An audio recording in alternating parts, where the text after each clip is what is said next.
प्यारे दोस्तों, आप सभी का जीवन के 10 मार्गदर्शी सिद्धांत की इस श्रृंखला में स्वागत है। जीवन क्या है? जीवन एक अनुभव है।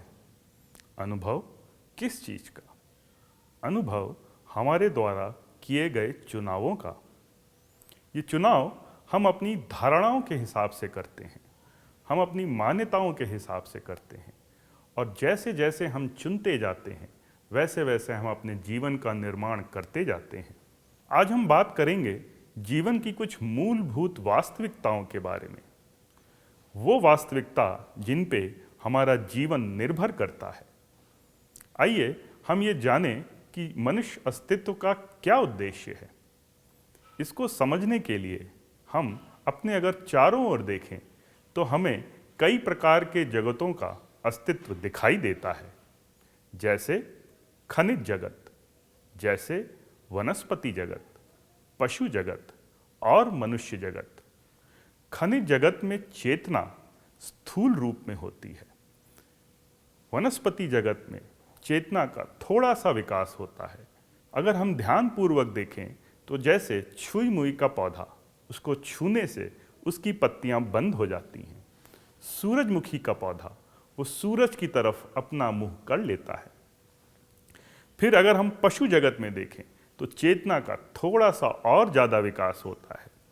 पशु जगत में पशु सुख और दुख का भोग कर सकते हैं, वो सोच विचार कर सकते हैं। और फिर मनुष्य जगत एक बहुत ही सुंदर अवसर है। ऐसा क्यों? क्योंकि सिर्फ मनुष्य अस्तित्व में हमारे अंदर दिव्य और मनुष्य दोनों का निवास है। हमारे अंदर दैवी गुण और मनुष्य गुण दोनों का निवास है। इसीलिए ये एक सुअवसर है कि हम मनुष्य अस्तित्व में अपनी चेतना का विकास उस दिव्य चेतना के समान कर ले। मनुष्य चेतना का विकास ही मनुष्य अस्तित्व का उद्देश्य है। ये तो रही बात अस्तित्व के बारे में, ये तो रही बात हमारे मनुष्य अस्तित्व के उद्देश्य के बारे में। मगर ये सब जानते हुए भी हम अपनी चेतना का विकास क्यों नहीं कर पाते हैं? हम इस मनुष्य गुण में क्यों फंसे रहते हैं? दुर्योधन ने एक बार कुछ इस तरह कहा, जानामि धर्मम न चामे प्रवृत्ति, जानामि अधर्मम न चामे निवृत्ति।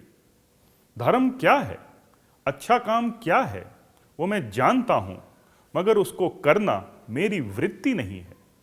जानामि अधर्मम, बुरा काम क्या है, मैं वो जानता हूं, मगर उसको छोड़ना मेरे बस में नहीं है। ना चाहे निवृत्ति, मैं उसको छोड़ नहीं सकता हूं। ये श्लोक काफी कुछ ये दिखाता है किस तरह से हमारा जीवन हमारे संस्कारों द्वारा बंधा हुआ है, हमारी वृत्तियों द्वारा बंधा हुआ है। अब इन वृत्तियों से कैसे छुटकारा पाया जाए कि हम जीवन का उद्देश्य, जो कि हमारी चेतना का विकास है, उसको पा सकें। यही सब कुछ जानने के लिए हम बात करेंगे जीवन के 10 मार्गदर्शी सिद्धांतों के बारे में। ये सिद्धांत कुछ इस तरह से हैं जैसे एक लाइट हाउस। जब भी एक नौका एक समुद्र में जाती है, वो एक लाइट हाउस को देख के सीधे अपने ध्येय की तरफ चलती रहती है। वैसे ही हमारे जीवन में ये 10 मार्गदर्शी सिद्धांत हमें हमारे उद्देश्य की तरफ ले जाते हैं, जो कि हमारी चेतना का विकास है। सिद्धांत का क्या मतलब होता है? आइए इसको एक उदाहरण से समझते हैं। जैसे पानी 100 डिग्री के तापमान के ऊपर भाप में बदल जाता है और 0 डिग्री के तापमान के नीचे ठोस रूप में बर्फ में बदल जाता है। तो ये दो सिद्धांत हैं। पानी का अस्तित्व 100 डिग्री के ऊपर भाप में होगा और 0 डिग्री के नीचे बर्फ में होगा। ये एक सिद्धांत है। वैसे ही अगर हमें अपने मानवीय गुणों को बदलना है, अपना रूपांतरण करना है, अपनी मानवीय चेतना का विकास करना है, तो हमें ये जीवन जीने के 10 मार्गदर्शी सिद्धांतों का पालन करना होगा। इन्हें अपने जीवन में अपनाना होगा। ये हमारी आंतरिक प्रवृत्ति को बदल देते हैं। वो कैसे करते हैं? वो इस तरह कि ये नेचर के गहन राज हैं जो कि हमें बताए जा रहे हैं। हम अपनी आंतरिक प्रवृत्ति का जुड़ाव उस दिव्य प्रवृत्ति से कर देते हैं, और जब हम अपनी आंतरिक प्रवृत्ति का जुड़ाव उस दिव्य प्रवृत्ति से कर देते हैं, तब हमारी वृत्ति का परिवर्तन होने लगता है।